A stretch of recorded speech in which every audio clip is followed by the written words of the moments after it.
আগামী কয়েক ঘন্টার মধ্যে পুরো ঢাকা শহরকে ব্লকেট ঘোষণা করা হচ্ছে। পুরো ঢাকা শহর অচল করে দেওয়া হবে। ইশরাকের সমর্থকরা ইশরাকের পক্ষে ফাইনালি কারা মাঠে নামছেন?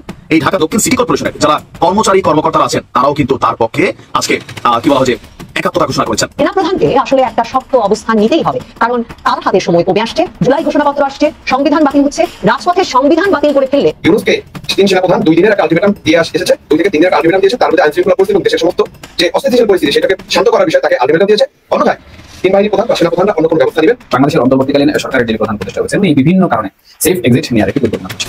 কেউ মনে করছেন যে তাদের লাভ হবে যদি সেনাপ্রধান ক্ষমতা নিয়ে নেন।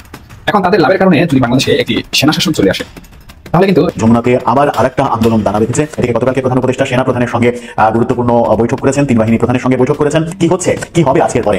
আসসালামু আলাইকুম দর্শক, নতুন একটি সংবাদে আপনাকে স্বাগতম। প্রিয় দর্শক, বাংলাদেশের যে বর্তমান প্রেক্ষাপট চলছে তারই আলোকে বেশ কয়েকটি গুরুত্বপূর্ণ ভিডিও নিয়ে আপনাদের সামনে হাজির হয়েছি, যার কিছুটা অংশ বিশেষ আপনারা ভিডিও শুরুতে দেখেছেন। প্রিয় দর্শক, ভিডিও শুরুটা দেখে কিন্তু বুঝতে পেরেছেন আজকের নিউজটা ঠিক কতটা গুরুত্বপূর্ণ এবং ঠিক কোন বিষয়টাকে ইঙ্গিত করছে। তাই বলবো যারা ভিডিওটি অন করেছেন একটু না টেনে সম্পূর্ণ ভিডিওটি মনোযোগ সহকারে শেষ পর্যন্ত দেখতে থাকুন। যে ইউনূসকে আলটিমেটাম দিয়েছে, একটা 3 দিনের একটা আলটিমেটাম দিয়েছে। এর মধ্যে যদি রেস্টোর করতে না পারে, দেশকে যদি শান্ত করতে না পারে সার্বিক দিক থেকে, তাহলে ইউনূসের বিরুদ্ধে তারা কোনো পদক্ষেপ নেবে। এই কারণে নিবে যে তিন বাহিনীর প্রধান জানে জুলাই প্রক্লামেশন যদি জারি হয়ে যায় তাহলে দেশের সার্বভৌমত্ব, স্বাধীনতা, সংবিধানের শূন্যতায় পড়ে একটা অজানার উদ্দেশ্যে রওনা হবে। এই বিপত্তিটা বুঝতে পেরে সেনাপ্রধান তার আগে থেকে কার্যকরী পদক্ষেপ নিচ্ছে। আমরা গোপন সূত্রে বা আমাদের তথ্য সূত্রে যে সূত্রগুলো পেয়েছি তাতে গতকালকে থেকে আজকে দুপুর পর্যন্ত সেনাপ্রধানের সাথে সেনাবাহিনীর বিভিন্ন স্তরের অফিসারদের সাথে এবং বাংলাদেশের পক্ষে, বাংলাদেশের স্বাধীনতা সার্বভৌমত্বের পক্ষে অধিকাংশ সেনা অফিসার এবং কর্মকর্তা কিন্তু বাংলাদেশের স্বাধীনতা সার্বভৌমত্বের পক্ষে, তাদের সবার সাথে আলোচনা হয় এবং আলোচনার পরিপ্রেক্ষিত নিয়ে বিকেল বেলা বা সন্ধ্যার দিকে প্রধান উপদেষ্টার সাথে একটা বৈঠক হয় এবং প্রধান উপদেষ্টার সাথে বৈঠক প্রথম যে সময়টা দিয়েছিল সেই সময়টা কিন্তু দুপুরের পরপরই তারা নোটিশ করেছিল যাওয়ার জন্য, কিন্তু প্রধান উপদেষ্টা আসলে কথা বলতে বা সময় দিচ্ছিল না। সে নানান ছলনায় সেই সময়টাকে পিছাচ্ছিল। অতঃপর সন্ধ্যার দিকে যখন তাকে সময় দেওয়া হয়, বিকালের সন্ধ্যা থেকে সময় দেওয়া হয়, সেই সময়ের পরে তারা যখন মিটিং হয়, সেই মিটিংয়ে আসলে সামগ্রিক বিষয় নিয়ে আলোচনা হয় এবং ইউনূসকে করিডোর না দেওয়ার বিষয় স্পষ্ট ভাষা, স্পষ্ট কথা কিন্তু সেনাপ্রধান এবং তিন বাহিনীর প্রধান জানিয়ে দেয়। আপনাকে তার আগে বলি, উদ্যোগকর্তা সেনা কর্মকর্তাদের সাথে বৈঠক হওয়ার পরও তিন বাহিনীর প্রধান কিন্তু তারা একান্তে মিটিংয়ে বসে তারা সিদ্ধান্ত নিয়েছে যে সেনা কর্মকর্তাদের যে সিদ্ধান্ত সেটাই ফাইনাল। যাই হোক, এরপরে সমস্ত আলোচনার পরে আসলে ইউনূসকে তিন সেনাপ্রধান 2 দিনের একটা আলটিমেটাম দিয়ে এসেছে। 2 থেকে 3 দিনের একটা আলটিমেটাম দিয়েছে। তার মধ্যে আইনশৃঙ্খলা পরিস্থিতি এবং দেশের সমস্ত যে অস্থিতিশীল পরিস্থিতি সেটাকে শান্ত করার বিষয়ে তাকে আলটিমেটাম দিয়েছে। অন্যথায় তিন বাহিনীর প্রধান বা সেনাপ্রধানরা অন্য কোনো ব্যবস্থা নেবেন, এরকম একটা ইঙ্গিত কিন্তু করেছে। আপনি কিন্তু আশ্চর্যজনক বা দুঃখজনক বিষয় দেখবেন, আপনি প্রেস সচিব কিন্তু ঠিক উল্টাটা কথা বলেছেন। তিনি বলেছেন যে প্রফেসর ইউনূস আইন শৃঙ্খলা উন্নতি করার জন্য সবাইকে রিকোয়েস্ট করেছে, তার দায়িত্ব পালন করার কথা বলেছে এবং সেই বলাটার মধ্যে কিন্তু জোর ছিল না। প্রশাসন কিন্তু চেঞ্জ হচ্ছে, তার মানে ঘন্টা কিন্তু পরিবর্তিত হচ্ছে। এই জিনিসটা কিন্তু একটু বুঝতে হবে সবাইকে। গতকাল যে সেনাপ্রধানের যে দরবারটা হওয়ার কথা ছিল সেটা কিন্তু ইউনূসের বাধার কারণে অর্থাৎ অফিসিয়ালি হতে পারেনি, কিন্তু ওয়াকার কিন্তু তলে তলে সমস্ত জিওসি এবং লেফটেন্যান্ট জেনারেল বেশ কয়েকজন তার ফেভারে যে কয়েকজন আছে এবং উচ্চ পদস্থ সামরিক কর্মকর্তাদের সাথে বেশ কয়েক দফায় ক্যান্টনমেন্টের ভিতরে বৈঠক হয় তার অফিসে এবং ম্যাক্সিমামই ওয়াকারকে সমর্থন করে দেশের স্বাধীনতা, সার্বভৌমত্ব রক্ষার ক্ষেত্রে যে কোনো পদক্ষেপকে স্বাগত জানায় তারা এবং ওয়াকারকে সমর্থন করে, যার ফলে ওয়াকারের শক্তিটা এখন অনেকাংশে বৃদ্ধি পেয়েছে।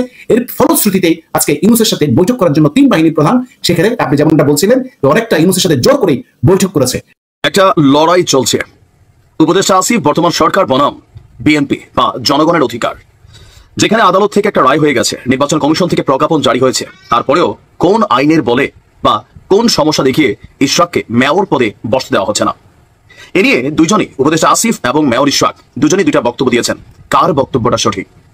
উপদেষ্টা আসিফ 10টা কোটেশন দিয়েছেন যে এই সমস্যাগুলোর কারণে মেয়র পদে ইশরাককে বসানো যাচ্ছে না, বাট তারই 10টা যে কোটেশন তিনি জাতির সামনে প্রকাশ করেছেন এগুলো কতটুকু ভুলে ভরা, তারই সমর্থক বা তারই সতীর্থ, তারই বড় ভাই সৈয়দ আব্দুল্লাহ, এই বৈষম্য বিরোধী আন্দোলনের যে বেনজিরের, তারপর হচ্ছে ছাগলের বিভিন্ন যে কর্মকাণ্ড যিনি প্রকাশ করেছিলেন, সেই সৈয়দ আব্দুল্লাহ চোখে আঙুল দিয়ে দেখিয়ে দিয়েছে উপদেষ্টা আসিফের এই সরকার যেখানে রাত্র 2টার সময়, 3টার সময়, 12টার সময় সিদ্ধান্ত নিতে পারে, সেখানে নির্বাচন কমিশন রাত 10টার সময় প্রজ্ঞাপন কেন জারি করতে পারবে না? তাহলে প্রশ্নটা হচ্ছে, মেয়র ইশরাকই কি সঠিক বা বিএনপি সঠিক যে সর্বশক্তি দিয়ে মেয়র ইশরাকের এই পথকে আটকানোর চেষ্টা করছে এই অন্তর্বর্তী সরকারের উপদেষ্টা আসিফ এবং তার যারা কলাকুশলী আছেন তারা? এখানে ইশরাক বেশ কিছু অভিযোগ এনেছেন। তার বক্তব্য হচ্ছে মেয়র ফেওর কিছু না, অন্তর্বর্তী সরকারের কতিপয় ব্যক্তির অন্তরে ক্ষমতার লোভ এবং এটি চিরস্থায়ী করার কুৎসিত সত্যটা বের করে আনাটাই ছিল মুখ্য উদ্দেশ্য। এমনকি আজকে আমরা যখন এই নিউজটি করছি, আগামী কয়েক ঘন্টার মধ্যে পুরো ঢাকা শহরকে ব্লকেট ঘোষণা করা হচ্ছে। পুরো ঢাকা শহর অচল করে দেওয়া হবে ইশরাকের সমর্থকরা। আরো মজার বিষয় হচ্ছে ইশরাকের পক্ষে ফাইনালি কারা মাঠে নামছেন, এই ঢাকা দক্ষিণ সিটি কর্পোরেশনের যারা কর্মচারী কর্মকর্তারা আছেন তারাও কিন্তু তার পক্ষে আজকে কি বলা হয় যে একাত্মতা ঘোষণা করেছেন। সিটি কর্পোরেশনের প্রত্যেক কর্মচারী ইউনিয়নের সভাপতি এবং সাধারণ সম্পাদক উপস্থিত হয়ে গতকালকে ঢাকাবাসীর এই আন্দোলনের সাথে একাত্মতা ঘোষণা করেছেন। তারা ঘোষণা করেছেন আজকে সকাল 10টার মধ্যে যদি দাবি মানা না হয় তাহলে ঢাকা শহরে যে দক্ষিণ এরিয়া আছে সম্ভবত সেখানে পরিচ্ছন্নতা সেবা, ময়লা পরিবহন সেবা এবং বিদ্যুৎ সেবা সহ সব ধরনের নাগরিক সেবা বন্ধ করে দেওয়া হবে। অপরদিকে আমাদের উপদেষ্টা আসিফ বলছেন যে দেখেন ভাই, এটা ব্যক্তিগত আক্রমণের জায়গা না, এটা আইনের জায়গা। বিএনপির নেতা কর্মীরা বলছেন আপনারা যে আইন কপচাচ্ছেন সেই আইন কপচানোটার পেছনে এনসিপি অথবা আপনাদের যেগুলো দরকার সেগুলোর ব্যাপারে এই দেশে রাত 3টার সময় যখন জরুরি বৈঠক হয়, রাত 12টার সময় যখন জরুরি বৈঠক হয়, তাহলে আমাদের বেলায় কিসের আইন আপনারা শিখাচ্ছেন? প্রশ্নটা হচ্ছে অনেকটা ইগো প্রবলেম এবং ক্ষমতার ভারসাম্য লড়াইয়ের প্রবলেম এবং পাশাপাশি আগামী নির্বাচন কতটা সুষ্ঠু হবে এই ইউনূস সরকারের আন্ডারে সেটাই প্রশ্ন তুলেছেন ইশরাক। যে এই যে এখন আবার জাতীয় নির্বাচনের একটা ফন্দি সামনে আসছে, যে স্থানীয় সাধারণ নির্বাচন যেগুলো আপনার এই কি বলা হয় যে মেয়র, তারপর হচ্ছে আর বিভিন্ন যে পদগুলোতে এনসিপি যেই প্রস্তাব দিচ্ছে, সার্জিসরা যে প্রস্তাব দিচ্ছে, এগুলো উদ্দেশ্য প্রণোদিত নিজস্ব লোকদেরকে ক্ষমতায় বসানোর জন্য নির্বাচন আয়োজন করে সেই নির্বাচনকে ম্যানুপুলেট করে ক্ষমতাকে কুক্ষিগত করার নতুন নীল নকশা বা ষড়যন্ত্র হিসাবে দেখছে বিএনপি। আমার কাছে মনে হয় আর কি, বাংলা একটা কথা আছে, গাধা পানি তো খায় বাট ঘোলাইয়া খায়। এই সরকারের অনেকগুলো সিদ্ধান্ত আছে যেগুলো আওয়ামী লীগের বিপরীতে যখন সিদ্ধান্ত নেওয়া হয় এগুলো বিদ্যুৎ গতিতে দৌড়তে, আর যেটার মধ্যে সরকারের স্বার্থ আটকানো আছে, উপদেষ্টাদের স্বার্থ আটকানো আছে, সেখানে স্থবির হয়ে যায়। আবার অনেক ক্ষেত্রে আমরা দেখছি মাইনা তো নেয়নি, কিন্তু এই যে বিভিন্নভাবে নিজেদের মান সম্মান ইজ্জত পাবলিকলি বিসর্জন দিয়া এরপরে যখন মেনে নিচ্ছেন, বিষয়টা কতটুকু আসলে পজিটিভ হচ্ছে? যতটুকু আমরা বুঝি, সাধারণ আইন কারণ এত বুঝি না, বাট এতটুকু বুঝি এই মেয়র পদটা ইশরাকের যৌক্তিক অধিকার, পাওনা অধিকার, এটা তাকে দিতে হবে। এটা নিয়ে যত আইন কপ চাপেন, এটা নিয়ে যত নাটক করবেন, ইসি ঘেরাও করবেন, মানুষ সেগুলোতে আপনাদের বিপরীতে অবস্থা নিয়ে নিয়েছে। গতকালকে হাসনাতের নিজ এলাকা, সেখানে আওয়াজ উঠছে হাসনাতের চামড়া তুলে নিব আমরা। কারা এরা? বিএনপির নেতা কর্মীরা বলছে চামড়া তুলে ডুগডুগি বাজাবে। আসিফের ছবিতে জুতার মালা দেওয়া হচ্ছে, উপদেষ্টা মাহফুজকে বোতল মারা হচ্ছে। আপনি বুঝতে পারছেন যে এদের অবস্থান কত দ্রুত পড়ে যাচ্ছে। মেইন কারণ কি? টাকা, ক্ষমতা। বিভিন্ন জায়গায় নিজেদের ইচ্ছার বিরুদ্ধে যেটাই হচ্ছে সেটাকে এরা মবের মাধ্যমে নিজেদের বিভিন্ন সেক্টর, জামাতেরও ব্যাকআপ নেওয়া। কেউ কেউ বলেন যে জামাত আর এনসিপি একই, এটা সি টিম বি টিম, যেখানে এনসিপি সেখানে দৌড় দিয়ে জামাত শিবির তারা গিয়ে সমর্থন যোগায় বসে। প্রশ্ন উঠছে বিভিন্ন জায়গায়। তো দেখা যাক মেয়র ইশরাকের দাবি আজকে মানা হয় কিনা। আজকে এটা নিয়ে একটা কোর্টের শুনানি আছে, নাকি ঢাকা শহর অচল করে দেয় ইশরাকের সমর্থকরা। বাংলাদেশের অন্তর্বর্তীকালীন সরকারের যিনি প্রধান উপদেষ্টা রয়েছেন, উনি বিভিন্ন কারণে সেফ এক্সিট নেওয়ার একটি পরিকল্পনা করছেন। এটি আসলে আমার কথা নয়, এটি ভারতীয় কিছু গণমাধ্যম ইতিমধ্যে প্রচার করা শুরু করেছে এবং আমাদের সামাজিক যোগাযোগ মাধ্যমগুলিতেও কিন্তু বেশ কিছু ব্যক্তিবর্গ এই বিষয় নিয়ে প্রপাগান্ডা চালানো শুরু করেছেন। এখন এই বিষয়টি মূলত আসলে কি এবং এর পিছনে কি কারণ রয়েছে? দেখুন, এর বিষয়টি এতটাই গভীর, এই গভীরতায় যাওয়ার পূর্বে এর পূর্বের যে ঘটনাগুলো রয়েছে সেই ঘটনাগুলোর উপরে দৃষ্টিপাত করা জরুরি বলে আমি মনে করি। এখন প্রথম যে কথাটি হচ্ছে সেটি হচ্ছে বাংলাদেশের এক শ্রেণীর মানুষ বর্তমানে চান যে সেনাবাহিনীর মধ্যে একটি কুহ। এটি যেমন সত্যি, আবার আরেক শ্রেণীর মানুষ চাচ্ছেন যে সেনাপ্রধান ওয়াকারুজ্জামান যিনি রয়েছেন উনি প্রকৃতপক্ষে ক্ষমতা নিয়ে নেবেন বা ওনার ক্ষমতা নেওয়া জরুরি। এখন এই যে দুই শ্রেণীর মানুষ, এই দুই শ্রেণীর মানুষ কিন্তু দুই ধরনের রাজনৈতিক মতাদর্শের বিশ্বাসী। কেউ কেউ মনে করছেন যে তাদের লাভ হবে যদি সেনাপ্রধান ক্ষমতা নিয়ে নেন। এখন তাদের লাভের কারণে যদি বাংলাদেশে একটি সেনা শাসন চলে আসে, তাহলে কিন্তু সেনাপ্রধান যিনি রয়েছেন উনি বিগত দিন যে বক্তব্য দিয়েছিলেন যে উনি সেই সেনা শাসনের যে ইতিহাস বাংলাদেশে রয়েছে দীর্ঘ বছরের, সেটি পুনরায় পুনরাবৃত্তি করতে চান না। তাহলে সেই ইতিহাস কিন্তু পুনরাবৃত্তি হয়ে যাবে, ওনার বক্তব্যের এখানে কোনো ভ্যালু থাকবে না। আবার উনি চাইলেও কিন্তু এই যে সেনা শাসন নিয়ে নেবেন এরকম বিষয়টা কিন্তু নয়।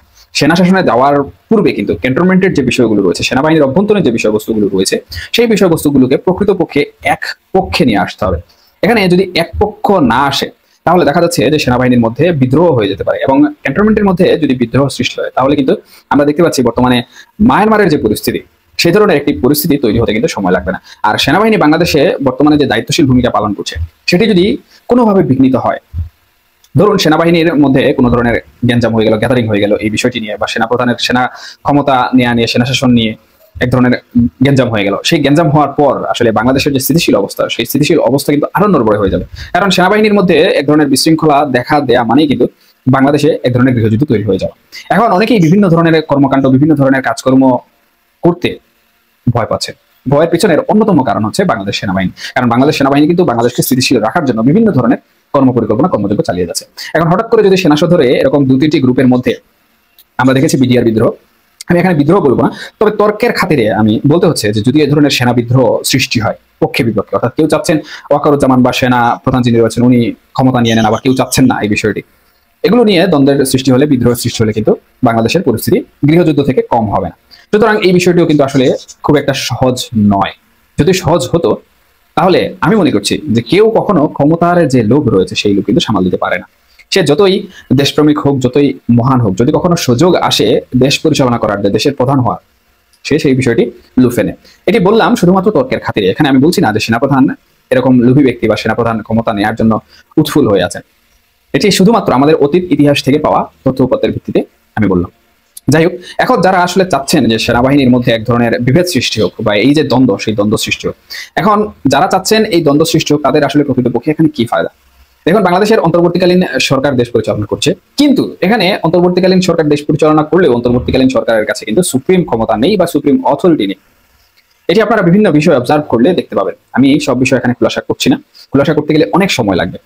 তো অন্তর্বর্তীকালীন সরকার দেশ পরিচালনা করলেও দেশের সবকিছু নিয়ন্ত্রণ করছেন কিন্তু অদৃশ্যভাবে একজন ব্যক্তি, এবং তিনি হচ্ছেন আমাদের সেনাবাহিনীর প্রধান।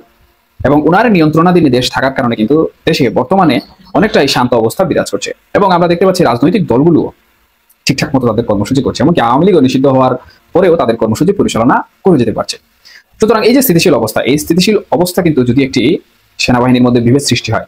এখন রাজশাহীতে বিএনপির দুই নেতার ফোনালাপ ফাঁস। দুই নেতার ফোনালাপের ভিতরে যে বিষয়টা আসছে, একজন আরেকজনকে বলছে 17 বছর না খেয়ে আছি, 17 বছর যাবত কোনো কাজকর্ম পাই নাই, তাই কাজ পেয়েছি, কিছু খেতে হবে। আরেকজন বলতেছে আমাদেরকে কিছু দিয়ে খেতে হবে। একজনে বলতেছে দিয়ে খেতে হবে, আরেকজনে বলতেছে মানে 17 বছর পরে একটা ছোট কাজ পাইলাম ভাই, কি দেব, কি খাবো নিচে। এই ফোনালাপটা যিনি ফাঁস করেছেন, বোঝা যাচ্ছে যার কাছে চাঁদা চাওয়া হয়েছে সেই ফাঁস করেছেন। দুজনই রাজশাহী অঞ্চলের দুজন উপজেলা লেভেলের নেতা। আমরা একটু তাদের কথোপকথন আপনাদের সামনে এখন তুলে ধরছি, এরপরে আমি আবার বিশ্লেষণটা করব। তিনি আপনি দীপ্তির মালিক, আমি আমার বন্ধু, কিন্তু আমি বলে আপনি হুমকি দিচ্ছেন তো ভাই, রুবেল ভাই, আপনি আমার এলাকার মানুষ, আপনি হুমকি দিচ্ছেন তো। হুমকি দিচ্ছি কি কারণে? হুমকি আপনার তো আমি বলছি যে আপনার সঙ্গে আমার সাক্ষাৎ আপনারা আমার কথা বলেন, আমি দালালি করতেছেন কেন? আমি যেটা বলছি আমার এলাকার, আমার নানাবাড়ি এলাকার লোক হলে কিলো যদি আনসারিতে গেল না, আমার কথা হলো যে আপনি হয়তো এটা দেন না, আমার অনুরোধ থাকলো। আমাদের এখন আমরা 17 বছর খাইতে পাইনি, এখন আমরা খাবো। 17 বছর আমরাও খাইতে পারিনি ভাই,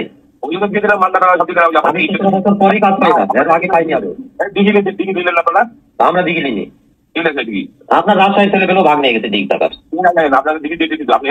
আমি নিইনি ভাই, আমরা নিইনি, আমরা টেন্ডার করছিলাম, আমরা পাইনি।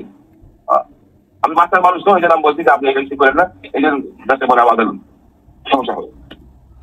প্রিয় দর্শক, আমি একটু তাদের পরিচয়টা আপনাদের সামনে তুলে ধরছি। যিনি কথা বলছেন মাহবুবুল হক রুবেল, যিনি চাঁদা চাচ্ছেন, তিনি হলেন সাবেক যুগ্ম আহ্বায়ক, রাজপাড়া থানা, বিএনপি, রাজশাহী জেলা। আর যিনি মাস্টার মানুষ, যিনি কন্ট্রাক্টারি করেন, মাস্টারির পাশাপাশি ওনারা কন্ট্রাক্টারি করেন, পারিবারিক ভাবেও হয়তো বা ওনারা কন্ট্রাক্টার। তো ওনার নাম হলো শাহজাহান আলী, সাবেক সহসভাপতি, মান্দা উপজেলা ছাত্রদল, নওগাঁ মান্দা উপজেলা ছাত্রদলের সাবেক সহসভাপতি কাছে চাঁদা চাচ্ছেন রাজশাহী জেলার রাজপাড়া থানার বিএনপির সাবেক যুগ্ম আহ্বায়ক। প্রিয় দর্শক, এই চাঁদা চাওয়াটা নিয়ে এখন কৌতূহল সৃষ্টি হয়েছে, পুরা অনলাইন সোশ্যাল মিডিয়ায় ভাইরাল হয়েছে এই বিষয়টা। তাদের এই কথোপকথন দেখে মনে হচ্ছে যে আমরা একটু টম এন্ড জেরিতে চলে এসেছি। এই যে টম এন্ড জেরি একটা বাচ্চাদের একটা কার্টুন চলতো না, অনেকে হয়তো বা দেখেছেন, আমাদের বাচ্চারা দেখার কারণে আমরাও একটু দেখেছিলাম। মনে হচ্ছে যে এই টম এন্ড জেরির একটা খেলা হয়েছে তাদের আলাপ আলোচনার মাধ্যমে। আমি আরেকটু আলোচনা আপনাদেরকে শোনাচ্ছি তাদের। এইভাবে তাহলে কেমন হয় না? এখন এমন ছেলে হয়েছে, মান্দার লোক শুনলেই টাকা লাগছে। আমরা মান্দার লোক শুনলেই মারবে নাকি? হ্যাঁ, মান্দার লোক তো আরো টেন্ডার করছে আপনার হবে, দেখবেন এখন পরে মন হবে। আপনি এখন বললাম হবে, আপনার মাথায় রেখেন। কি করলে অপমান হবে না সেটা বলেন। টেন্ডার না দিলে অপমান হবে না। সুপ্রিয় দর্শক, আমি আশা করছি আজকের নিউজটা আপনারা সকলে মনোযোগ সহকারে শেষ পর্যন্ত দেখেছেন। তো আজকের নিউজটা দেখে আপনার কাছে কি মনে হয়েছে, আপনার মূল্যবান মতামত অবশ্যই কমেন্ট সেকশনে লিখে যাবেন। দেখা হচ্ছে পরবর্তী কোনো আপডেট নিউজে। সে পর্যন্ত সুস্থ থাকবেন, ভালো থাকবেন, আমার জন্য দোয়া করবেন। আসসালামু আলাইকুম ওয়া রাহমাতুল্লাহি ওয়া বারাকাতুহু।